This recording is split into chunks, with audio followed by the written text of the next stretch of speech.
अस्सलामुअलैकुम वरहमतुल्लाह। क़ज़ाए उम्री पढ़ने का, क़ज़ा नमाज पढ़ने का सबसे आसान तरीका आज मैं आप लोगों को बताने जा रहा हूँ। आज की इस वीडियो में मैं आप लोगों को बताऊँगा क़ज़ा नमाज पढ़ने की नियत करने का क्या तरीका है, क़ज़ा नमाज किस वक़्त पढ़ना जायज़ है और किस वक़्त में पढ़ना जायज़ नहीं, जो कि बहुत से लोग नहीं जानते। एक दिन में हम कितनी क़ज़ा नमाजें पढ़ सकते हैं और कौन सी नमाजें क़ज़ा पढ़नी है और कौन सी नहीं पढ़नी, और इसी तरह उलमा ने जो क़ज़ा नमाज पढ़ने में तख़फ़ीफ़ जो रियायत बयान की है वो भी आज की इस वीडियो में मैं आप लोगों को बताऊंगा। तो मुझे उम्मीद है अगर आपने ये वीडियो मुकम्मल वॉच कर ली, मुकम्मल देख ली बगैर स्किप किए, तो इंशाअल्लाह अज़्ज़ा वजल क़ज़ा नमाज को लेकर आपके माइंड में जितने भी सवालात हैं इंशाअल्लाह अज़्ज़ा वजल इस वीडियो के बाद तमाम के तमाम सवालात क्लियर हो जाएंगे। मैं बिल्कुल आसान अल्फाजों में आप लोगों को क़ज़ा नमाज पढ़ने का तरीका और क़ज़ा नमाज के मसाइल जो हैं वो बयान करूँगा। मैं इंशाअल्लाह अज़्ज़ा वजल इसी एक ही वीडियो में क़ज़ा नमाज का तरीका भी और क़ज़ा नमाज के जो मसाइल हैं वो कवर करने की कोशिश करूंगा। तो इसलिए वीडियो थोड़ा लेंथी हो जाएगा, लेकिन आपने इस वीडियो को मुकम्मल वॉच करना है। इंशाअल्लाह अज़्ज़ा वजल आपको इससे बहुत कुछ सीखने को मिलेगा। क़ज़ा नमाज पढ़ने का तरीका और क़ज़ा नमाज की नियत क्या है, इससे पहले मैं ये चीज बताना जरूरी समझता हूं कि जानबूझकर नमाज को क़ज़ा करना ये कितना बड़ा गुनाह है और इसकी सजा क्या है। नबी करीम सल्लल्लाहु अलैहि वसल्लम का फरमान है जिसका मफ़हूम है कि जहन्नम के अंदर एक वादी है, जहन्नम में एक वादी है जिसका नाम वैल है, और वो ऐसी वादी है कि उसमें बड़े से बड़ा पहाड़, मजबूत किस्म का पहाड़ भी अगर उस वादी में डाल दिया जाए तो उस वादी की गर्मी की वजह से वो बड़े से बड़ा पहाड़ भी पिघल जाए। यानी इतनी उस वादी के अंदर गर्मी है और उस गर्मी की वजह से बड़े से बड़ा पहाड़ भी पिघल जाए उस वादी में। आका करीम अलैहिस्सलाम ने इरशाद फरमाया कि ये उन लोगों का ठिकाना है कि जो नमाज में सुस्ती करते हैं, यानी पढ़ते तो हैं लेकिन ताखीर के साथ पढ़ते हैं, वक्त गुजार कर पढ़ते हैं। तो जानबूझकर नमाज क़ज़ा करना, यानी एक तो ये है कि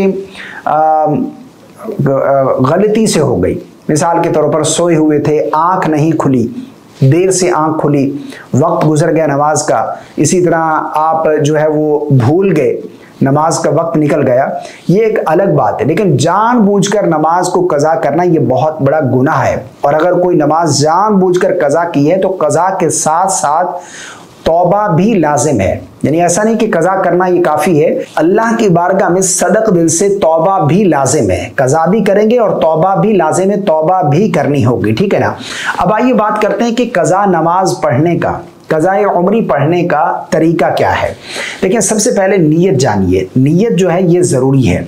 अब नियत कैसे करनी है क़ज़ा नमाज की, अगर किसी की बहुत सारी नमाजें क़ज़ा हो गई, उसको तादाद मालूम नहीं और पता नहीं कि कौन सी नमाज क़ज़ा हुई है, तो नियत इस तरह से करनी है कि जब भी आप नियत करें तो उसमें नियत इस तरह करेंगे कि सबसे पहले क़ज़ा होने वाली, मिसाल के तौर पर आप फजर की क़ज़ा पढ़ रहे हैं तो आप यूँ नियत करेंगे कि नियत की मैंने सबसे पहले क़ज़ा होने वाली फजर की नमाज की, यानी ज़ोहर की पढ़ रहे हैं तो उसमें ज़ोहर की सबसे पहले ज़ोहर की नमाज की, सबसे पहले क़ज़ा होने वाली असर की नमाज की। तो इस तरह जब वो नमाज आप अदा कर लेंगे तो वो आपके ज़िम्मे बाकी नहीं रहेगी, उससे अगली जो होगी इस तरह से तरतीब के साथ आप नियत करते जाएंगे। तो इस तरह से आप नियत करेंगे कि सबसे पहले क़ज़ा होने वाली फुला नमाज की, फजर की नमाज की, सबसे पहले क़ज़ा होने वाली ज़ोहर की नमाज की, सबसे पहले क़ज़ा होने वाली असर की नमाज की, मगरिब की नमाज की, इशा की नमाज की। तो इस तरह से आप नियत करेंगे। और नियत जो है वो असल दिल का पुख्ता इरादा है, जुबान से अल्फाज अदा करके नियत करना ये कोई ज़रूरी नहीं है, मुस्तहब है। ना नमाज के फ़राइज़ में से, ना वाजिबात में से, ना शराइत में से, मुस्तहब है। अगर दिल ही में इरादा कर लेते हैं कि सबसे पहले क़ज़ा होने वाली फजर की नमाज की, तो आपकी नियत हो गई, नमाज आपकी हो जाएगी। अब अगली बात कि किस वक़्त में क़ज़ा नमाज पढ़ना जायज़ है और किस वक़्त में क़ज़ा नमाज पढ़ना जायज़ नहीं, बहुत से लोग ये चीज़ नहीं जानते। देखें किस वक़्त में क़ज़ा नमाज पढ़ना जायज़ नहीं, ये 3 मकरूह औक़ात हैं जिनमें नमाज पढ़ना जायज़ नहीं है। वो कौन कौन से हैं? नंबर 1 पर तुलुए आफ़ताब का, सूरज जब सुबह तुलू होता है, सूरज निकलता है, ये 15-20 मिनट का मकरूह वक्त है, इसमें भी नमाज पढ़ना जायज़ नहीं है। नंबर 2 पर लहवा कुबरा, जिसे आमतौर पर लोग ज़वाल का वक्त कहते हैं, ये भी इस तरह होता है 15-20 मिनट का। ये दूसरा वक्त हो गया। तीसरा वक्त गुरूब आफ्ताब का, यानी सूरज गुरूब होने से 15-20 मिनट पहले से लेकर सूरज गुरूब हो जाने तक ये मकरू औकात हैं 3। इनमें कोई भी नमाज पढ़ना जायज़ नहीं है। हाँ, अगर उसी दिन की असर की नमाज है और सूरज डूबने में अभी 10 मिनट बाकी हैं, 5 मिनट बाकी हैं, तो उसी दिन की आप असर की नमाज अदा कर सकते हैं। इसके अलावा इस वक्त में कोई और नमाज पढ़ना जायज़ नहीं है। तो ये 3 मकरू औकात हैं, मकरू वक्त हैं, जिनमें कोई भी नमाज पढ़ना जायज़ नहीं है। इसके अलावा जब चाहें आप कज़ा नमाज अदा कर सकते हैं। बहुत से लोग ये सवाल करते हैं कि फजर के बाद पढ़ सकते हैं। बिल्कुल पढ़ सकते हैं, तुलुए आफ्ताब तक जितनी मर्जी कज़ा नमाजें पढ़ते जाएं। इसी तरह ज़ोहर से पहले, ज़ोहर के बाद। अच्छा, बहुत से लोग ये भी सवाल करते हैं कि असर के बाद कज़ा नमाज पढ़ सकते हैं। देखिए, असर के बाद नवाफिल पढ़ने से मना किया गया है। कज़ा नमाज पढ़ना चाहते हैं, असर के बाद भी कज़ा नमाज आप पढ़ सकते हैं, ठीक है ना। 3 मकरू वक्त हैं जो मैंने बयान कर दी। इसके अलावा जब चाहें आप कोई भी कज़ा नमाज अदा करना चाहते हैं, आप पढ़ सकते हैं। अच्छा, बहुत से लोग ये सवाल करते हैं कि एक दिन में कितनी नमाजें हम पढ़ सकते हैं कज़ा। देखें, कोई तादाद मुतय्यन नहीं है, बल्कि जितनी जल्दी हो सके जो आपके ज़िम्मे फ़र्ज़ है उस फ़र्ज को अदा करके उस फ़र्ज से आप बरी ज़िम्मा हो। जितनी मर्जी कज़ा नमाजें एक दिन में पढ़ना चाहते हैं आप पढ़ सकते हैं, कोई हद मुकर्रर नहीं है। आप 2 दिन की पढ़ना चाहें, 5 दिन की कज़ा नमाजें पढ़ना चाहें, 10 दिन की पढ़ना चाहें, जितनी मर्जी कज़ा नमाजें अदा करना चाहते हैं आप कर सकते हैं। अच्छा, कज़ा नमाज जो है वो कौन सी पढ़ेंगे? क्या सुन्नत और नवाफिल भी पढ़ेंगे? मिसाल के तौर पर ज़ोहर की 4 रकात सुन्नत, 4 फ़र्ज, उसके बाद फिर 2 रकात सुन्नत, फिर 2 नवाफिल पढ़े जाते हैं, तो क्या कज़ा पढ़ेंगे तो इसी तरह पढ़ेंगे? ऐसा बिल्कुल नहीं है। कज़ा सिर्फ फ़र्ज़ों की और वाजिब की है।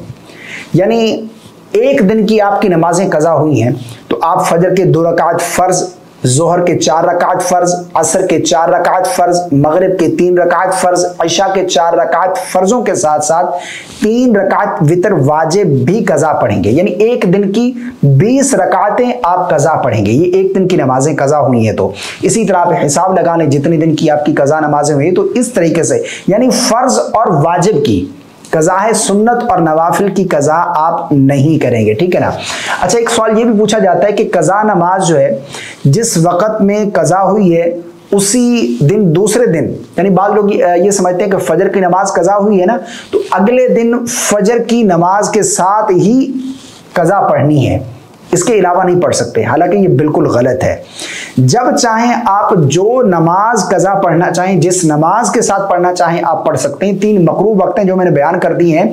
इसके अलावा फजर के साथ ज़ोहर की कज़ा पढ़ सकते हैं, ज़ोहर के साथ फजर की पढ़ना चाहे पढ़ सकते हैं, असर की पढ़ सकते हैं, इशा के साथ ज़ोहर की पढ़ सकते हैं। तो ऐसा नहीं है कि उस दिन की नमाज जो है, जो कज़ा हुई है, दूसरे दिन उसी नमाज के साथ ही वो कज़ा पढ़ेंगे। ये बिल्कुल गलत है। जितनी जल्दी हो सके हम ये कज़ा नमाजें अदा करके इस फ़र्ज से बरी ज़िम्मा हों।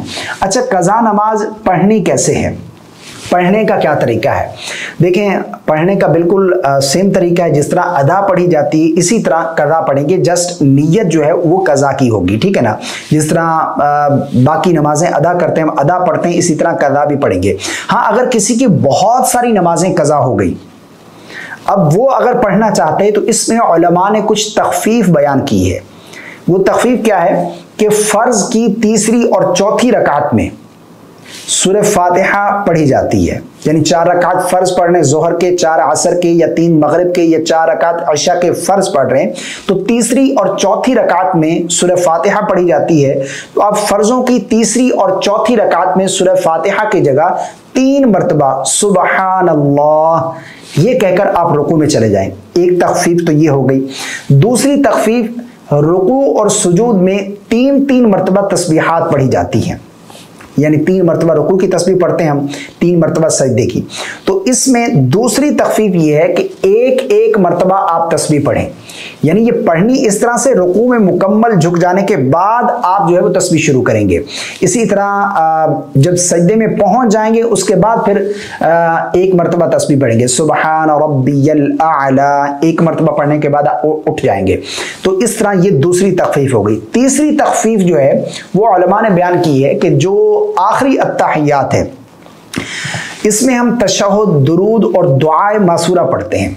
तो तीसरी तखफीफ ये है कि तशहुद अब्दुहु व रसूलु यहां तक पढ़ने के बाद आप आगे मुकम्मल दुरूद पाक या दुआए मसूरा ना पढ़ें, बल्कि इतना दुरूद पाक पढ़ें, अल्लाहुम्मा सल्ली अला मुहम्मद व आली व मुहम्मदिन व आली मुहम्मद, ये भी पढ़ सकते हैं, ठीक है ना। तो इतना दुरूद पाक पढ़ने के बाद आप सलाम फेर दें। तो ये तीसरी तखफीफ होगी। चौथी तखफीफ जो उलमा ने बयान की है वो ये है कज़ाए उम्री में कि जो वितर की नमाज है, क्योंकि वितर की भी कज़ा करनी है, वाजिब है, तो वितर की तीसरी रकात में जब आप दुआए कुनूत की जगह पहुंचे तो दुआए कुनूत पढ़ने की बजाय आप रब्बि ग़फ़िरली या फिर अल्लाहुम्मा ग़फ़िरली ये दुआ पढ़कर रुकू में चले जाएं। ये 4 तखफीफ उलमा ने बयान किए हैं। इस तरह से इन तखफीफ से फ़ायदा उठाते हुए आप अपनी कज़ाए उम्री जो कज़ा नमाजें हो गई हैं वो अदा कर सकते हैं।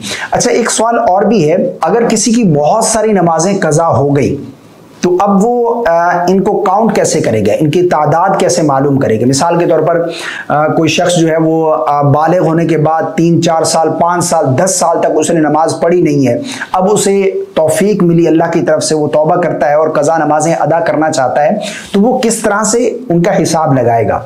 देखिए, उलमा ने बयान किया है कि वो सन्ने बलूगत को याद करे कि जब वो बालिग हुआ था, वो बलूगत का जो अरसा है वो याद करें। उसके बाद से फिर जितने साल की नमाजें बनती है, एक दिन की 20 रकात बनती हैं, तो इस हिसाब से एक हफ्ते की कितनी बनी, एक महीने की कितनी बनी, इस हिसाब से फिर तरतीब बनाए और इस तरह से वो नमाजें अदा करेगा। लेकिन अगर किसी को सन्ने बलूगत ही याद नहीं है तो अब वो क्या करे। इसके लिए उलमा ने बयान किया है कि अगर मर्द है तो 12 साल से, यानी 12 साल से जो है वो लड़का जो है वो उसमें बलूगत के जो आसार हैं वो जाहिर होना शुरू हो जाते हैं। तो मर्द है तो 12 साल से हिसाब लगाए, अब जितने साल की उसकी बन रही है वो काउंट कर ले, उस हिसाब से अदा करे। अगर औरत है तो वो 9 साल से, 9 साल के बाद से, अगर उसे सन्ने बलूगत याद नहीं है तो वो 9 साल से हिसाब लगाए, जितने साल की, 3 साल की, 4 साल की, 5 साल की नमाजें बनती हैं वो इस हिसाब से काउंट करके एक चार्ट बना लें और वहां पर ये काउंटिंग कर लें और फिर जो नमाजें अदा करते जाएं, क्रॉस करते जाएं, इस तरीके से वो नमाजें अदा करेंगे, ठीक है ना। मुझे उम्मीद है जो कज़ा नमाज पढ़ने के मसाइल थे, जो कज़ा नमाज का तरीका था, वो मैंने आपको बआसानी आसान अल्फाज में समझाने की कोशिश की, आपको समझ आ गई होगी। अगर कुछ सीखने को मिला हो तो कमेंट करके जरूर बताइएगा। अगर इसके अलावा भी कोई सवाल पूछना चाहते हैं तो कमेंट कर दें, इंशाअल्लाह अज़्ज़ा वजल आपके सवाल का आपको जरूर जवाब दिया जाएगा। बाकी इसके अलावा बहुत सारी चीजें सुनने को मिलती हैं कि एक रमजान में मैसेज चलाया जाता है कि रमजान के आखिरी जुमे जो है वो ये 2 रकत पढ़ लो, ये 4 रकत पढ़ लो तो सारे साल की कज़ा नमाजें माफ हो जाएंगी, जितनी मर्जी 700 साल की कज़ा नमाजें माफ हो जाएगी। तो ऐसा बिल्कुल नहीं है, ये बिल्कुल बकवास है, ये कोई हदीस पाक नहीं है और ये लोगों को इस तरह से गुमराह किया जाता है। ऐसा होता तो फिर पूरा साल इंसान सोया रहे और रमजान में फिर 4 रकत पढ़ ले बस छुट्टी, तो ऐसा बिल्कुल नहीं है। जो नमाजें कज़ा हुई हैं, जानबूझकर अगर नमाज कज़ा की है तो तौबा भी लाजिम है और कज़ा भी लाजिम है, ये आपके ज़िम्मे फ़र्ज है। जब तक आप इस फ़र्ज़ को अदा नहीं करेंगे तो वो फ़र्ज़ आपके ज़िम्मे बाकी रहेगा। इस फ़र्ज़ को अदा करने के बाद ही आप इस फ़र्ज़ से बरी ज़िम्मा होंगे।